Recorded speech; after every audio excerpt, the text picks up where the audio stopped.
So I figured I'm going to try and make a couple more videos tonight. I just made my first one, my introduction, but it wasn't very well thought out, and neither is this one. But I get the urge to do something, and I just go into it. Yeah, not the smartest thing, but it's going to work for me right now. I decided that I'm going to talk about this video, so I'm going to talk about my Etsy shop.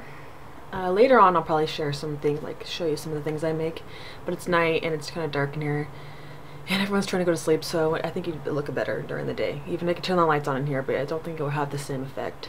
I started my Etsy shop because my mom and I are both really crafty. I get it from her. I learn most of the stuff that I can do from her. So we would make things for people as gifts and everything, because handmade is better than just buying something for somebody. I mean, you put your intent into it, you put your love into it, and it's something unique and different. So one of the things that I was really into was making handmade Scandinavian yarn poppets. And I really started getting into that and like experimenting with working with different, like making different things. And I loved doing them after different like folk tales and such, because I'm really into folk tales and fairy tales and legends and everything. But a lot of my friends at the time when I first created my shop were also making different things, jewelry, other magical things, and one of them suggested that we open Etsy shops. So I opened an Etsy shop, and the first things I was selling were poppets, but eventually, and that started in November of 2008, eventually I started getting into other things and started ordering herbs and started getting into different spiritual paths. Like I really started getting into hoodoo and different types of folk magic than what I had been practicing before. And so then I started opening up more, making different incense and oils, and then I was offering some commercial altar items like charcoal and different things like that, just so I could be like a well-rounded shop, like a one-stop shop. And it's worked pretty well so far. My stuff is very plain. I'm not into glitter and colorful packaging and everything. I want you to have a really good product. I'm not gonna sit there and focus on what it looks like, you know. And I like simple things. I don't want something to, my matchable stuff, I don't want to stand out so like a little kid comes to my room, because I have an 8-year-old sister, so there's always kids here, coming in and be like, ooh, shiny, and then grabbing it and spilling oil all over the place. And it's not about what it looks like, it's about the energy and the feel, and sometimes the scent and everything, though I really focus on the energy more than something like the scent hitting you in the face. Plus I use essential oils, I don't use fragrance oils. They smell pretty, but they're harsh on your skin, they're made from chemicals, they're not that fantastic. There's no magic to them, in my opinion. I mean, I know there's aromatherapy, healing, and different things that people can use fragrance oils for, but I just don't deal with them. And except for like in my candles and stuff, I'll put the essential oils in, and sometimes I'll copy them by putting the fragrance oils in. Not all my candles, but some. And if they are fragrance oils in there, I tell you, because I know a lot of people are sensitive like me. Especially in the pagan community, it seems like everyone's really uber sensitive, not just like psychically or anything. Yeah, I think I said that right the first time. But like sensitive to smell and like their skin and everything. So I don't like using fake crap, you know.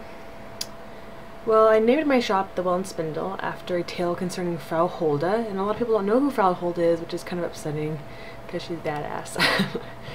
She's a regional Germanic deity, and I'm mostly German, and I really connect with my German ancestry, so anything German always stands out to me. And then I go and do research later, and then I find that I really do have a love for most of the stuff that I'm into, or most of the stuff that I find German-wise.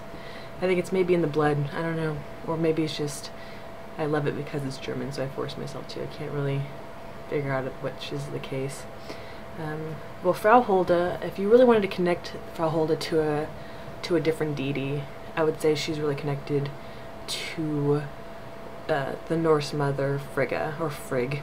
They have a lot of similarities, but Frau Hulda has a lot of her own tales. Like, she's a regional deity, so different regions come up with different, add their own little flavor to things. Do you know what I'm saying? So, I have a statue of her here I'm going to share with you, just to show I'm a huge lover of everything Frau Hulda, and everything German or Norse, actually, too, Scandinavian. My name is Scandinavian, too. My name's Karina. It means pure or innocent or even virginal.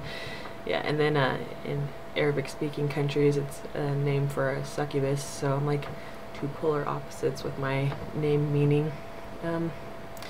But the story that I took the name for, the Well and Spindle, so I keep getting off track, is that there's a girl who's, sometimes they say it's her stepmother or something, but I think that's, the pre-Victorian tales are usually it's just the mother, but they're trying to make it less harsh or something later by making her a stepmother.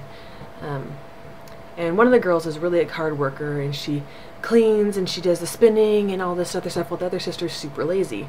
Well, the good sister was out spinning and she pricked her finger on the spinning wheel. So she goes to clean the spindle in a well, and she falls in and goes into another world where Frau Holt is at. And there, Frau Holt puts her different tasks, and she does all of them. She completes all of them, and she does it willingly. So at the end, she's rewarded, and sometimes they say she's like showered in gold or just given certain little rewards. Well, when she goes back home and her mom sees this, or her stepmother, she sends a lazy sister in because she thinks that she can get more. So she pricks her finger on purpose, drops the spindle in the well, falls in the well after it, and when she gets to Frau Holda's house on the other side, she's does what she usually does. She's really lazy. So Frau Holda rewards her by covering her in tar. So kind of like that story. It tells you not to be lazy. Frau Holda is she's like, I guess she's the goddess of the hearth, the goddess of the house. She's all about cleaning. She abhors laziness, which is, yeah, if you're German, yeah, and you have German parents or German mother, you can't be lazy. Just you can't. And yeah, I'm gonna put another link for my Etsy shop here. I know I did it in my introduction, but I really want to get your opinion maybe on my items, or have you yeah, I use my Etsy shop to pay for things like my textbooks because I don't get financial aid or anything.